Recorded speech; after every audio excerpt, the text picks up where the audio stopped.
Film start होती है तो हम एक लड़की को देखते हैं। इस लड़की का नाम अनीता नीडी है, जो एक मेंटल असाइलम में रहती है। एक दिन मेंटल असाइलम की हेड नर्स इसके पास आती है और इसे खाना खाने का बोलती है। नीडी को भूख नहीं थी, इसलिए वो इसे आने से मना करती है, पर वो नर्स फिर भी इसे अपने साथ आने का बोलती है, जिस पर नीडी को गुस्सा आ जाता है और वो इसे पीटने लगती है। इसी दौरान वहाँ पर गार्ड आ जाते हैं, जो नीडी को पनिशमेंट के तौर पर एक अंधेरे कमरे में ले जाकर बंद कर देते हैं। वहाँ तन्हाई में बैठकर नीडी अपनी पिछली जिंदगी को याद करने लगती है। वो वहाँ अपनी बेस्ट फ्रेंड जेनिफर को भी बहुत मिस करती है। यहाँ पर ये स्टोरी फ्लैशबैक में जाती है और हम एक विलेज डेविल्स कैटल को देखते हैं। इस विलेज में एक वाटरफॉल भी थी, जिसका सारा पानी उसके नीचे बने हुए होल में चला जाता था। बहुत बड़े बड़े साइंटिस्ट, रिसर्चर अपनी टीम के साथ यहाँ पर आए, लेकिन ना तो वो आज तक इस होल की गहराई का अंदाजा लगा पाए और ना ही इस बात का कि इसमें गिरने वाला पानी आखिर जाता कहाँ पर है। अगले सीन में हम एक लड़की को देखते हैं। इस लड़की का नाम जेनिफर है, जो अपने कॉलेज की सबसे ज्यादा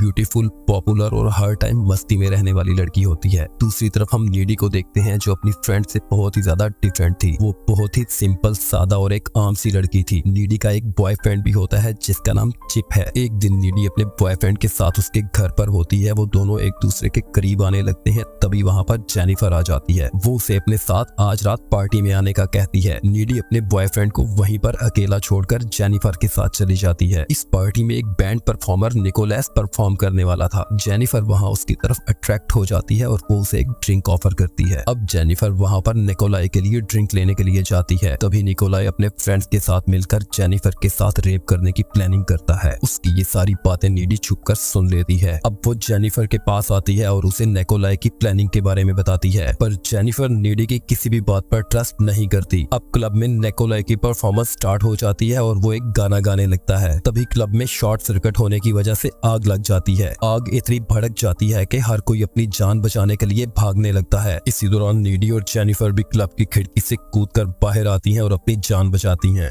बाहर आकर इन्हें पता चलता है कि क्लब कंप्लीटली जल चुका है। तभी वहां पर निकोलाई भी आ जाता है और जेनिफर को वो अपने साथ चलने का बोलता है। नीडी जेनिफर को इसके साथ जाने से मना करती है, पर जेनिफर नीडी की सभी बातों को इग्नोर करके निकोलाई के साथ गाड़ी में बैठ जाती है। अब वो लोग गाड़ी में बैठकर वहां से चले जाते हैं और नीडी वापस अपने घर आ जाती है। वो जेनिफर के लिए बहुत ही ज्यादा परेशान होती है, इसीलिए वो अपने बॉयफ्रेंड चिप को कॉल करती है और क्लब में होने वाली सभी बातें उसके साथ शेयर करने लगती है। इसी दौरान दरवाजे पर दस्तक होती है। नीडी अब डरते डरते दरवाजा खोलती है, पर वहाँ पर कोई नहीं था। नीडी अब वापस अंदर आकर ऊपर जाने लगती है, तभी उसे घर के एक रूम से अजीब सी आवाज सुनाई देती है। वो डरते डरते अब उस रूम की तरफ जाती है तो देखती है वहाँ पर जेनिफर बैठी है, जो कि बहुत ही बुरी कंडीशन में थी और उसके सारे चेहरे पर ब्लड लगा हुआ था। जेनिफर अब इसके घर का फ्रिज खोलती है और वहां से कच्चा गोश्त निकालकर खाने लगती है। नीडी बहुत ज्यादा डरी और सहमी हुई थी। जेनिफर अब जोर जोर से चीखती है और इसी दौरान उसके मुंह से ब्लैक कलर का लिक्विड भी निकलता है। नीडी को अच्छा खासा डराने के बाद वो वहां से चली जाती है। नेक्स्ट डे नीडी कॉलेज में बैठकर जेनिफर के बारे में ही सोच रही होती है, तभी वहां पर जेनिफर आ जाती है। वो बिल्कुल नॉर्मल लग रही थी। अब ये दोनों क्लासरूम में आ जाती हैं, जहाँ पर प्रोफेसर पिछली रात क्लब में मर जाने वाले लोगों के लिए अफसोस कर रहा होता है। जेनिफर प्रोफेसर की ये सारी बातें सुनकर हंसने लगती है। ये देखकर नीडी काफी हैरान होती है और उसे जेनिफर का इस किस्म का बिहेवियर बिल्कुल भी अच्छा नहीं लगता। अगले सीन में हम एक लड़के को देखते हैं, जो इस कॉलेज की फुटबॉल टीम का कैप्टन होता है। वो काफी सैड दिख रहा था, क्योंकि लास्ट नाइट क्लब में जिन लोगों की डेथ हुई थी उनमें इसके फ्रेंड्स भी थे। इसी दौरान जेनिफर वहां पर आ जाती है और इस लड़के का हाथ पकड़ के इसको अपनी तरफ अट्रैक्ट करने लगती है। वो दोनों अब करीब के जंगल में चले जाते हैं। वहां जाकर ये दोनों किस कर रहे होते हैं, तभी उस जंगल के सारे जानवर वहां पर इकट्ठे हो जाते हैं और इन्हें देखने लगते हैं। इसी दौरान जेनिफर एक भयानक रूप में आ जाती है और वो उस लड़के को मार देती है। इस लड़के की चीख की आवाज सुनकर कॉलेज का प्रोफेसर भी वहां पर पहुंच जाता है और इस लड़के की डेड बॉडी को देखकर पुलिस को इन्फॉर्म करता है। अगले सीन में हम नीडी और जेनिफर को फोन के ऊपर बात करता हुआ देखते हैं। नीडी जेनिफर को बोलती है कि हमारे विलेज में इन दिनों बहुत ज्यादा मर्डर हो रहे हैं। वो काफी परेशान होती है, लेकिन जेनिफर को इसकी बातों से बिल्कुल भी फर्क नहीं पड़ता। नीडी जेनिफर के साथ बात कर रही थी, लेकिन लेकिन वहाँ पर जेनिफर एक लाइटर के साथ मुसलसल अपनी जुबान पर आग लगा रही होती है, पर इसकी जुबान बिल्कुल भी नहीं जल रही थी। ये देखकर हम समझ सकते हैं कि जेनिफर के साथ कुछ तो प्रॉब्लम है। नेक्स्ट डे कॉलेज में जेनिफर के पास एक जॉन नाम का लड़का आता है और इसे अपने साथ डेट पर जाने का बोलता है। जेनिफर डेट के लिए एग्री हो जाती है और रात को उसे अपने घर पर आने का बोलती है। रात को अब जॉन इसके घर पर आता है। वहाँ पर जेनिफर इसे किस करने लगती है तो जॉन नोटिस करता है कि इस दौरान उसकी आईज का कलर चेंज हो रहा है। ये सब देखकर जॉन डर जाता है और भागने की कोशिश करता है। जेनिफर फिर से उसी भयानक रूप में आ चुकी थी। वो जॉन को पकड़कर मार देती है और इसे कच्चा खा जाती है। दूसरी तरफ हम नीडी को देखते हैं जो अपने बॉयफ्रेंड चिप के साथ बैठकर बातें कर रही होती है। इसी दौरान नीडी की नजर जेनिफर पर पड़ती है। नीडी घबरा कर वहाँ से निकलती है और अपनी गाड़ी में बैठकर वापस जाने लगती है। वो ड्राइव कर रही होती है, तभी रास्ते में फिर से उसे जेनिफर दिखती है। वो इसकी गाड़ी के ऊपर जंप करती है। इस सब के बाद नीडी घबराई हुई डरी हुई जब अपने घर पर आती है। वो रोती हुई जूं ही अपने रूम में आती है तो वो वहाँ पर फिर से जेनिफर को देखती है। इसके बाद जेनिफर आहिस्ता आहिस्ता नीडी के करीब आती है और इसे सीड्यूस करने लगती है। नीडी उसे ऐसा करने से रोक देती है। अब ये दोनों बैठकर बातें कर रहे होते हैं।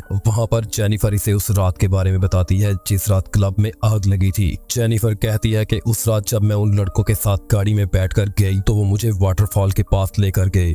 वहाँ पर ये लोग सक्सेस पाने के लिए मेरी बलि देना चाहते थे। वहाँ पर निकोलाई जेनिफर से पूछता है क्या तुम वर्जिन हो। जेनिफर बहुत ज्यादा डरी और सहमी हुई थी, इसीलिए वो झूठ बोलती है और कहती है कि हाँ मैं वर्जिन हूँ। इसके बाद निकोलाई अपना खंजर निकालता है और जेनिफर की बलि चढ़ाता है और इसे वो उस होल के अंदर फेंक देता है। ये सब करने के बाद निकोलाई को लगता है कि वो फेमस हो जाएगा, पर उसके प्रोसेस में एक कमी थी और वो थी जेनिफर का वर्जन ना होना। यही वजह थी कि वो जिंदा बच गई थी और उसमें शैतानी ताकतें आ गई थी। नीडी को ये सारी बातें बताते हुए जेनिफर अपने बाजू में एक कट लगाती है जो कि खुद ही फौरन ठीक हो जाता है। ये देखकर नीडी काफी हैरान होती है। वो काफी डरी हुई थी, इसीलिए वो जेनिफर को वहाँ से जाने को बोलती है और जेनिफर भी विंडो से जंप करके वहाँ से चली जाती है। इसके बाद हम देखते हैं कि जेनिफर एक लाइब्रेरी में जाती है। वहाँ पर वो मुख्तलिफ बुक्स निकाल कर सर्च करने लगती है कि आखिरकार जेनिफर के साथ हुआ क्या है। आखिरकार नीडी को ये मालूम हो जाता है कि निकोलाई ने उसको वर्जन समझकर उसकी बलि चढ़ाई, पर वो वर्जन नहीं थी। यही वजह थी कि उसकी बॉडी पर मुख्तलिफ शैतानों ने कब्जा कर लिया था। यही वजह थी कि वो इंसानों को मारकर उनका गोश्त खाने लगी थी और अगर वो ऐसा नहीं करेगी तो वो जवान और सुंदर नहीं रह सकती। इस बुक में इसे ये भी पता चलता है कि जेनिफर को मार देने का एक ही तरीका है और वो है सिर्फ उसके दिल पर वार करना। इसके अलावा उसे कहीं पर भी मारोगे तो वो फौरन से ठीक हो जाएगी। नीडी को अचानक अपने बॉयफ्रेंड का ख्याल आता है कि कहीं जेनिफर उसे भी ना मार दे। वो अब अपने बॉयफ्रेंड के पास जाती है और उसे जेनिफर की सारी हकीकत बताती है।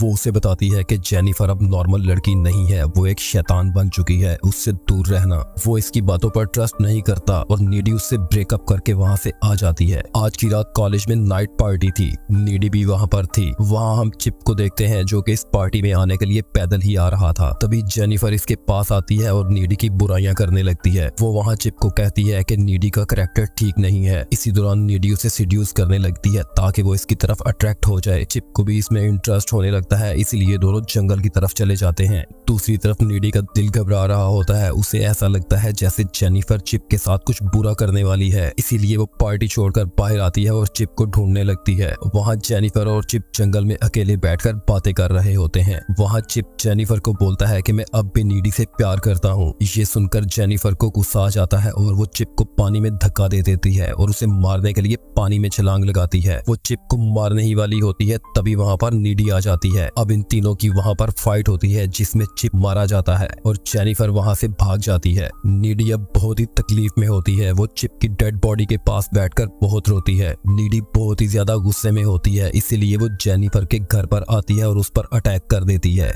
वहाँ ये काफी देर तक लड़ती है। नीडी काफी जख्मी हो जाती है, लेकिन वो ये जानती थी कि जेनिफर को कहां पर वार करके मारना है और आखिर वो उसके दिल पर वार करने में कामयाब हो जाती है। जो ही नीडी जेनिफर के दिल में अपने खंजर से वार करती है, वहाँ पर जेनिफर की मदर आ जाती है और वो उसे ऐसा करता हुआ देख लेती है। यही वजह थी कि नीडी को जेनिफर के मर्डर के जुर्म में एक मेंटल असाइलम में भेज दिया गया था। अब ये स्टोरी वापस प्रेजेंट में आ जाती है। यहाँ पर हमें पता चलता है कि फाइट के दौरान जेनिफर ने नीडी के कंधे पर काटा था, जिसकी वजह से नीडी में भी वो शैतानी ताकतें आ गई थी। अब हम देखते हैं कि नीडी उस जेल को तोड़कर उसी वाटरफॉल के पास जाती है जहाँ पर जेनिफर की बलि चढ़ाई गई थी। वहाँ पर नीडी को वही खंजर मिलता है जो निकोलाई ने जेनिफर के सीने में मारा था। नीडी अब निकोलाई के पीछे जाती है। निकोलाई अपने बैंड मेंबर्स के साथ एक कॉन्सर्ट में होता है। वहाँ पर वो सारे बैंड मेंबर एक रूम में बैठकर ड्रग्स एंजॉय कर रहे होते हैं। तभी वहाँ पर कुछ ऐसा होता है कि वो सारे बैंड मेंबर मारे जाते हैं। किसी को भी कुछ पता नहीं था कि ये मर्डर आखिर हुए कैसे हैं। एंड पर पुलिस को सीसीटीवी कैमरे की मदद से पता चलता है कि यहाँ पर नीडी आई थी। नीडी ने जेनिफर और उन सारे मर्डर्स का बदला ले लिया था जो इन लड़कों की वजह से जेनिफर ने किए थे, और यहीं पर ये स्टोरी एंड होती है।